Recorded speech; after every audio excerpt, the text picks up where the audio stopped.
आज जो मैं आपको किस्सा सुनाने जा रहा हूँ वो मेरे दादाजी के साथ हुआ था। दिसंबर के कड़ी ठंड का समय था, घना कोहरा छाया था। दादाजी शहर में क्लर्क थे। उस दिन सारे लोग जल्दी कार्यालय का सारा काम खत्म करके घर की तरफ निकल रहे थे। दादाजी उस समय के बड़े अधिकारियों में से एक थे। रोज की तरह ही उस दिन काम खत्म होने के बाद घर के लिए अपनी गाड़ी से रवाना होने लगे। रास्ते में उन्हें हाथ से कुछ सामान भी लेना था तो वे अपने साथियों से अलग हो गए। उन्होंने घर की कुछ जरूरत के सामान लिए और गाड़ी आगे बढ़ा दी। आगे जाने पर उन्हें कुछ मछली बाजार दिखा और वे मछली खरीदने के लिए रुक गए। ताज़ी मछलियां लेने और देखने में टाइम ज्यादा ही गुजर गया। उनकी जब अपनी घड़ी पर नजर गई तो उन्हें आभास हुआ कि आज तो घर जाने में बहुत देर हो जाएगी और ये सब लेकर घर पहुंचने में काफी समय लग जाएगा। फिर यही सब सोचकर उन्होंने सोचा कि क्यों न जंगल के रास्ते से निकला जाए तो जल्दी पहुँच जाऊंगा। तो उन्होंने अपना रास्ता बदला और जंगल की तरफ अपनी गाड़ी को घुमा लिया। रात के 10 बज चुके थे। गाड़ी तेज रफ्तार से आगे बढ़ रही थी, तभी अचानक तेज ब्रेक के साथ गाड़ी को रोकना पड़ा। उनकी गाड़ी के आगे एक औरत जोर जोर से रो रही थी। उन्होंने सोचा इस वीराने में ये औरत क्या कर रही है। उन्हें लगा कि कोई मजदूर की पत्नी होगी जो नाराज होकर घर छोड़कर जंगल में भाग आई है। तो उन्होंने उससे पूछा कि यहाँ जंगल में तुम क्या कर रही हो, लेकिन उसने कोई जवाब न देकर और जोर जोर से रोने लगी। सारे जंगल में उसकी हूँ सी सिसकियां गूंज रही थी।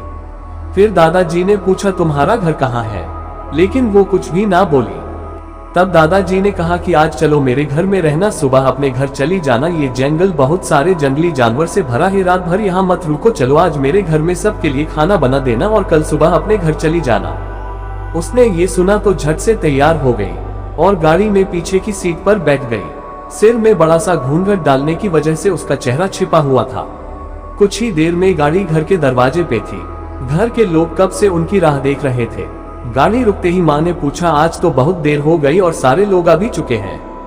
तब उन्होंने सारी बातें अपनी माँ को बताई और कहा कि आज खाना इससे बनवा लो, कल सुबह ये अपने घर चली जाएगी। इतनी रात को बेचारी जंगल में कहाँ भटकती, इसलिए मैं ले आया। पर माँ को कुछ संदेह हो रहा था कि कहीं चोर तो नहीं है, रात को सोने के बाद या खाना बनाते समय कहीं घर के सामान ही चुरा कर ना ले जाए। पर बेटे की बात को कैसे माना करती। उन्होंने उस औरत को कहा देखो आज तो मैं रख ले रही हूँ, लेकिन कल सुबह होते ही यहाँ से चली जाना और जाओ रसोई में ये सामान उठाकर ले जाओ और खाना बना दो। उसने फिर से जवाब नहीं दिया, बस हूँ की ध्वनि सी बाहर आई और वो सारा सामान लेकर माँ के पीछे दो चल दी। रसोई में सारा सामान रखवा कर माँ ने उसे खाना जल्दी बनाने की सख्त हिदायत दी और वहां से चली गई। लेकिन उनका मन कुछ परेशान सा था। फिर 5 मिनट में रसोड़े में उसे देखने चली गई कि वो क्या कर रही है और उसका चेहरा भी देखना चाहती थी। लेकिन वहां पहुंची तो देखा कि वो मछलियों का थैला निकल रही थी। उन्होंने बहुत जोर से गुस्से में कहा यहाँ सब खाने का इंतजार कर रहे हैं और तुम अभी तक मछलियां ही निकल रही हो, कल सुबह तक बनाओगी क्या। उसके सिर पर घूंघट अभी भी था तो चेहरा देखना मुश्किल था। उन्होंने उससे कहा तुम जल्दी से खाने की तैयारी करो, मैं आग सुलगा देती हूँ, काम जल्दी हो जाएगा। और वे जल्दी से चूल्हा जलाने की तैयारियां करने लगी। लेकिन साथ ही वो उसका चेहरा देखने की भी कोशिश कर रही थी। लेकिन वो जितना देखने की कोशिश करती वो और पल्लू खींच लेती। अंत में हार कर वे बोली देखो मैंने आग सुलगा दी है, अब आगे सारा काम कर लो, कुछ जरूरत हो तो बुला लेना।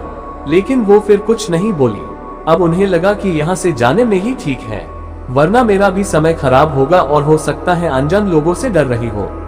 ये सब सोचकर उन्होंने उसे कहा कि मैं आ रही हूँ, जल्दी से खाना बनाकर रखना, और वहां से निकल गई। मन अभी तक परेशान ही था, कभी अपने कमरे कभी बच्चों के कभी बाहर सबको देख रही थी, कहीं कुछ अनहोनी ना हो जाए। 1 मिनट भी आराम से नहीं बैठ पाए। अभी 5 मिनट ही हुए थे पर उनके लिए वो घड़ी पहाड़ सी हो रही थी। समय बीत ही नहीं रहा था। 8 मिनट बड़ी मुश्किल से गुजरे और वे तुरंत ही कुछ सोचकर रसोड़े की तरफ दौड़ी। और वहां पहुंचकर जैसे ही उन्होंने रसोई घर का नजारा देखा, उनकी आंखें फटी की फटी रह गई। उनके पैर बिल्कुल ही जम गए, ना उनसे आगे जाया जा रहा था ना ही पीछे। उनके हृदय की धड़कनें रुक रही थी। वो औरत रसोड़े में बैठकर सारी कच्ची मछलियां खा रही थी। सारे रसोड़े में मछलियां और खून बिखरा पड़ा था। उसके सिर से घूंघट भी उतरा पड़ा था। इतना खौफनाक चेहरा आज तक उन्होंने नहीं देखा था। बाल नाखून सब बड़े हुए थे।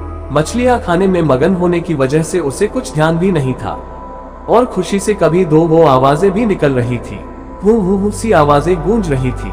रसोड़ा पिछवाड़े में होने की वजह से और लोगों का ध्यान भी इधर नहीं आ रहा था। माँ को भी कुछ नहीं समझ आ रहा था कि चिल्लाने से कहीं घर के लोगों को नुकसान ना पहुंचाए। वो चुड़ैल से अपने घर को कैसे बचाए उन्हें समझ नहीं आ रहा था। बस भगवान का नाम ही उनके दिमाग में आ रहा था। अचानक वे आगे बढ़ने लगी उसकी तरफ और झट से एक थाल लिया और चूल्हे की तरफ दौड़ी।